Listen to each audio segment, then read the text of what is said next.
बिस्मिल्लाहिर्रहमानिर्रहीम। शुरू करता हूँ अल्लाह ताला के बाबरकत नाम से जो बड़ा मेहरबान नहायत रहम करने वाला है। पाकिस्तान समेत दुनिया भर में रहने वालों को सैयद काशिफ बुखारी का सलाम। जैसा कि हम लीड कैप्चर क्रिएशंस को स्टेप बाय स्टेप सीख रहे हैं, आज लीड कैप्चर क्रिएशंस को हम कंप्लीटली तौर पर सीखेंगे। हम सबसे पहले ओवरव्यू कर लेते हैं कि हमने अब तक लीड कैप्चर को क्या सीखा, लीड कैप्चर के बारे में कितना पढ़ा। हमने लीड कैप्चर के हवाला से एक प्लगइन इंस्टॉल किया जिसका नाम MC4WP यानी कि मेलचिम्प फॉर वर्डप्रेस। इसको इंस्टॉल करने के बाद हमने यहां पर इस फॉर्म के ऑप्शन को क्लिक किया। क्लिक करने के बाद यहां पर हमने इसका टाइटल दिया फॉर्म का लीड कैप्चर। आप अपने हिसाब से इसका टाइटल दे सकते हैं। टाइटल देने के बाद यहां पर हमें पॉपअप विंडो शो हुई जिसमें सिर्फ ईमेल एड्रेस पूछा गया था बाय डिफॉल्ट, बट यहां पर कुछ फील्ड्स में से आप कोई भी फील्ड अपने इस पॉपअप विंडो में ऐड कर सकते हैं। हमने फर्स्ट नेम को अपने इस पॉपअप विंडो में ऐड किया। उसके बाद सेकंड फील्ड्स में से टर्म्स एंड कंडीशंस को भी हमने इस पॉपअप विंडो में ऐड किया, क्योंकि इंटरनेशनल लॉ के मुताबिक आप किसी भी कस्टमर्स की इंफॉर्मेशन उसकी इंटेंशन यानी कि मर्जी के बगैर हासिल नहीं कर सकते। सो हमने ऐड टू टर्म्स को भी ऐड कर लिया। ऐड करने के बाद हमने सेव चेंजेस के इस ऑप्शन को क्लिक कर दिया। उसके बाद मैसेजेस में इन तमाम ऑप्शंस को हमने ऐसे ही रहने दिया। सेटिंग्स में हमने यूज डबल ऑप इन को हमने नो कर दिया, क्योंकि अगर तो इस ऑप्शन को यस करेंगे तो कोई भी अपने ईमेल एड्रेस को जब लिखेगा तो उसको वेरीफाई करना होगा ईमेल एड्रेस। अगर नो करेंगे तो उस शख्स को अपनी ईमेल एड्रेस को वेरीफाई करने की ज़रूरत नहीं होगी। तो यस करने की सूरत में नुकसान ये हो सकता है कि ज़्यादातर लोग ईमेल एड्रेस को वेरीफाई नहीं करते। सो हमें थोड़ी तादाद में ईमेल्स एड्रेस वसूल होते हैं, तो ज़्यादातर ईमेल मार्केटर इस ऑप्शन को नो ही रहने देते हैं ताकि कस्टमर्स को ईमेल्स एड्रेस वेरीफाई करने में किसी किस्म की कोई दिक्कत ना आए। उसके बाद हमने मज़ीद इसको ऑप्शंस को वैसे ही रहने दिया नो। और इसके बाद ये जो redirect to URL after successful sign up के साइन अप सक्सेसफुल होने के बाद किस पेज पर आपने लैंड करवाना है अपने उस कस्टमर को, तो उसके लिए हमने थैंक यू का एक पेज क्रिएट किया और उसका लिंक यहाँ पर पेस्ट कर दिया। ऐसा करने के बाद हमने इसको सेव चेंजेस कर दिया। देन उसके बाद अपीयरेंस में इसकी अपीयरेंस चूँकि हमने सिडनी थीम इंस्टॉल की है अपने इस वर्डप्रेस में ई कॉमर्स के हवाला से, सो ये सिडनी थीम्स हमारी एज अपीयरेंस हमें शो होगी। तो इसको भी हमने यहाँ से सेव चेंजेस कर दिया। यहाँ तक हमने अब तक पढ़ा और सीखा है। अभी हम नेक्स्ट क्या करेंगे, यहाँ पर आपको शॉर्ट कोड इसका ये नज़र आ रहा है। इस शॉर्ट कोड को आपने यहाँ से कॉपी कर लेना है। शॉर्ट कोड को कॉपी कर लिया। अब इस आपकी साइट पर वो जो पॉपअप विंडो है फिलहाल शो नहीं हो रही, तो वो पॉपअप विंडो कैसे शो होगी, उसके लिए एक प्लगइन इंस्टॉल करना है आपको।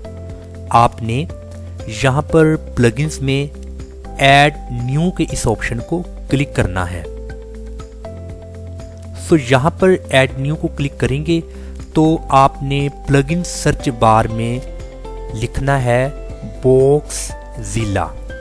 बॉक्सजिला ये पॉपअप विंडो के हवाला से प्लगइन्स है जो कि आपकी वेबसाइट पर शो होता है पॉपअप विंडो।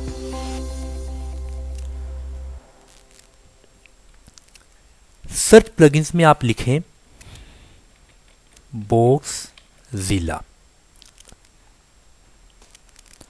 सो ये वेरी फर्स्ट आपको रिजल्ट शो होगा। इस वक्त 30,000 प्लस एक्टिव इंस्टॉलेशंस इस प्लगइन्स की हैं। आपने इसको इंस्टॉल कर लेना है।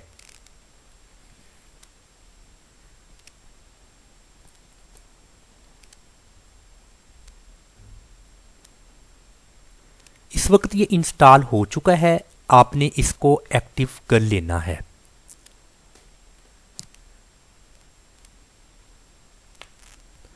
सो इस वक्त ये एक्टिव हो चुका है प्लगइन। तो आप यहाँ पर देख सकते हैं बॉक्सजिला, ये प्लगइन प्रॉपर इंस्टॉल हो चुका है। सो अभी यहाँ पर आपको इन ऑप्शंस में बॉक्सजिला का ऑप्शंस भी नज़र आएगा। इसको आपने पहले डैशबोर्ड को क्लिक करना है, इसको आपने फ्रेश कर लेना है पेज को। उसके बाद आप यहाँ पर देखें तो ये बॉक्सजिला आपको प्लगइन शो हो रहा है। इसमें आपने ऐड न्यू के इस ऑप्शन को क्लिक करना है। क्लिक करने के बाद आपने यहाँ पर कर्सर को लेकर आना है, राइट क्लिक करके पेस्ट कर देना है। जी हाँ, ये वही शॉर्ट कोड है जिसको हमने अभी कॉपी किया था। कॉपी करने के बाद आपने यहाँ पर इसको पेस्ट कर देना है। पेस्ट करने के बाद ये राइट साइड पे पब्लिश के इस ऑप्शन को आपने क्लिक कर देना है। सो ये इस वक्त पब्लिश हो चुका है। अभी आपने अपनी इस वेबसाइट पर आना है। उस साइट पर आने के बाद इसको आपने रिफ्रेश करना है। अभी इस वक्त रिफ्रेश हो चुकी है। आप इसको मुकम्मल तौर पर विज़िट करें तो आप देखेंगे कि आपको इसके यहाँ पर लेफ़्ट साइड पे बॉटम पे आपको ये पॉपअप विंडो शो हो रही है। तो अभी मज़ीद इस पॉपअप विंडो के बारे में हम कुछ इसकी सेटिंग्स करेंगे। आपने यहाँ पर इसको पेस्ट कर लिया उस शॉर्ट कोड को। इसका अगर कोई टाइटल आपने देना है तो आप इसका टाइटल भी दे सकते हैं। मैं फ़िलहाल वैसे ही इसका कोई टाइटल रैंडमली लिख देता हूँ। इसके बाद आपने स्क्रॉल डाउन करना है। स्क्रॉल डाउन करने के बाद बॉक्स अपीयरेंस ऐसे ही रहने देनी है। उसके बाद है बॉक्स ऑप्शंस, मींस के इस बॉक्स के ऑप्शंस मज़ीद आपने इसको देखना है। इस वक्त ये बॉटम राइट है। आप यहाँ पर देख सकते हैं कि इसके राइट साइड पर बॉटम पर हमें ये शो हो रहा है। आपने इसको सेंटर कर देना है, मतलब कि सेंटर ऑफ द पेज ये शो हो। इसके बाद है एनिमेशन। एनिमेशन में आपने इसको स्लाइड इन कर देना है। उसके बाद है ऑटो शो बॉक्स, मतलब कितने सेकंड्स के बाद ये बॉक्स शो हो। आपने इसको क्लिक कर देना है। क्लिक करने के बाद आपने यहाँ पर जितने सेकंड्स में ये शो होना चाहिए आपने उतने सेकंड्स यहाँ पर लिख देने हैं कि इतने सेकंड्स के बाद ये बॉक्स शो होना चाहिए। आगे है ये जो बॉक्स है ये कितने % of the page height show होना चाहिए। सो यहाँ पर मैं लिख देता हूँ बाय डिफ़ॉल्ट ये 65% ऑफ द पेज हाइट है। इसको आप ऐसे ही रहने दें। अगर ये टाइम आप ज़्यादा करना चाहते हैं तो ये टाइम आप यहाँ से ज़्यादा भी कर सकते हैं। उतने टाइम के बाद ये पॉपअप विंडो शो होगी। यानी कि अगर कोई भी आपकी वेबसाइट को विज़िट करे तो विज़िट करने के कितने सेकंड्स के बाद वो पॉपअप विंडो जिसको आप इंफॉर्मेशंस के हवाला से क्रिएट कर रहे हैं वो उसको शो हो। तो यहाँ पर आपने वो टाइम मेंशन कर देना है। उसके बाद कुकी एक्सपायरेशंस। कुकी एक्सपायरेशंस मीन्स कि जब एक बार किसी को भी ये पॉपअप विंडो शो हो तो उसके बाद कितनी देर के बाद दोबारा उसको ये पॉपअप विंडो शो हो। तो अमूमी तौर पर 1 मंथ इसका टाइम होता है। तो 1 मंथ यहाँ पर है आवर्स। तो हमने इसको घंटों में मेंशन करना है। सो 1 मंथ में 730 घंटे होते हैं, तो आपने 730 लिख देने हैं इन दोनों तरफ।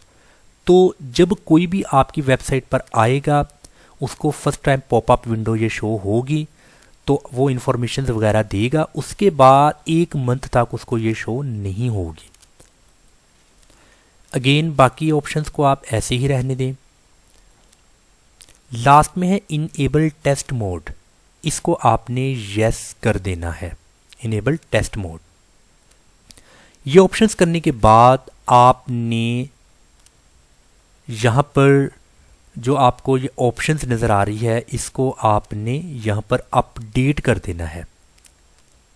अब यहाँ पर थोड़ी देर के बाद ये अपडेट का जो ऑप्शन है ये एक्टिव हो चुका है। अभी आपने इसको क्लिक कर देना है। सो इस वक्त वो तमाम तर सेटिंग जो आपने अभी की थी वो अपडेट हो चुकी हैं। अगेन मैं इस वेबसाइट को ओपन करता हूँ। ओपन करने के बाद मैं इस पेज को रिफ़्रेश करता हूँ। सो मैंने इस पेज को रिफ़्रेश कर दिया, तो आप यहाँ पर देखें कि मुझे इसकी जो पॉपअप विंडो है वो सेंटर में शो हो रही है, और जितना मैंने वहाँ पर टाइम मेंशन किया था उतने टाइम के बाद ये मुझे शो हो रही है। अभी अगर कोई भी यहाँ पर मेरी वेबसाइट पर आता है वो इसको ये इन्फॉर्मेशन देना होगी। यहाँ पर मैं लिख देता हूँ, वो अपना यहाँ पर नाम लिखेगा, ईमेल एड्रेस यहाँ पर मेंशन करेगा। मेंशन करने के बाद इंटरनेशनल लॉ के मुताबिक मैंने टर्म्स एंड कंडीशंस को भी ऐड किया है, वो इसको चेक मार्क लगाएगा, इसको साइन अप कर देगा। सो ये बेसिक इन्फॉर्मेशन जो कि मैंने इस पॉपअप विंडो में ऐड की थी वो यहाँ पर आ चुकी है। तो वो मुझे बता रहा है कि given email address is already subscribed, क्योंकि मैंने जो मेलचिम्प अकाउंट यहाँ पर बनाया था उस मेलचिम्प अकाउंट में मैंने ये ईमेल एड्रेस दिया था। सो मैं इस ईमेल एड्रेस को थोड़ा चेंज कर देता हूँ।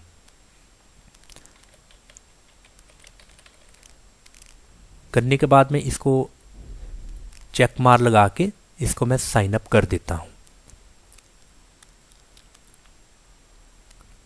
अभी आप देखें कि कोई भी शख्स मेरी वेबसाइट पर आया, उसको popup window after 10 seconds show हुई, उसने अपना ईमेल एड्रेस वगैरह मेंशन किया और उसके बाद मैं उसको थैंक यू के इस पेज पर लेकर आ गया।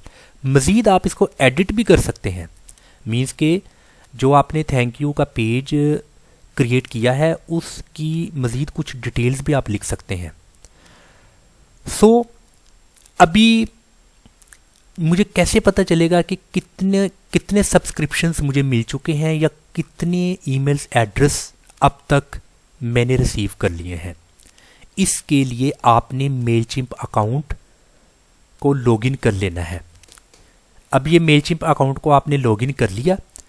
इसकी लेफ्ट साइड पर आपको कुछ ऑप्शंस नज़र आ रहे हैं। इन ऑप्शंस में ये जो ऑडियंस का ऑप्शन है ना, ऑडियंस, इसको क्लिक करना है। क्लिक करने के बाद ऑल कॉन्टैक्ट्स, इसको आपने क्लिक करना है। ऑल कॉन्टैक्ट्स को क्लिक करेंगे तो आप यहाँ पर स्क्रॉल डाउन करें। स्क्रॉल डाउन करने के बाद आप यहाँ पर देख सकते हैं कि ये जो अभी अभी मैंने ईमेल एड्रेस यहाँ पर लिखकर इसको साइन अप किया है तो ये यहाँ पर ऐड हो चुका है। और यहाँ पर आप देखें कि उसका सब्सक्राइब्ड का यहाँ पर मुझे स्टेटस शो हो रहा है और यहाँ पर कॉन्टैक्ट रेटिंग शो हो रही है, जिस तारीख को ऐड हुआ है। तो ये सारी की सारी इन्फॉर्मेशन मुझे यहाँ से मिलेगी। तो यहाँ से आप काउंट कर सकते हैं कितने लोगों ने ईमेल एड्रेस के ज़रिए आपकी वेबसाइट को साइन अप किया है। तो यहाँ से आप वो ईमेल्स एड्रेस कलेक्ट करेंगे। कलेक्ट करने के बाद इन ईमेल एड्रेस के थ्रू आप उनके साथ राब्ता कायम करेंगे।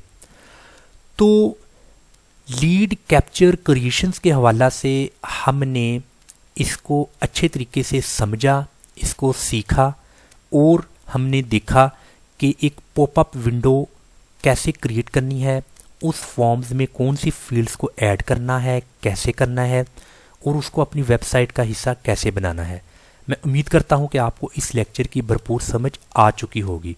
इंशाल्लाह ताला हम अपने नेक्स्ट लेक्चर में मज़ीद ईमेल मार्केटिंग के हवाला से मज़ीद बातों को, मज़ीद स्टडी को इंशाल्लाह ताला हम आगे फॉरवर्ड करेंगे। अगर आपको लीड कैप्चर क्रिएशंस मुकम्मल 3 पार्ट्स में जो मैंने इसको डिवाइड किया है समझ आ चुकी होगी, लाइक करें, शेयर करें। अगर आप ईमेल मार्केटिंग का ये कोर्स सीखना चाहते हैं, अगर आप डिजिटल मार्केटिंग, अमेज़न, दराज और भी फ्रीलांसिंग ऑनलाइन अर्निंग्स के हवाला से स्किल्स को सीखना चाहते हैं तो मेरे इस यूट्यूब चैनल को सब्सक्राइब करें, बेल आइकन को प्रेस करें ताकि हर नई आने वाली वीडियो की नोटिफिकेशन आप तक पहुंच सके। अस्सलाम वालेकुम व रहमतुल्लाहि व बरकातुहू।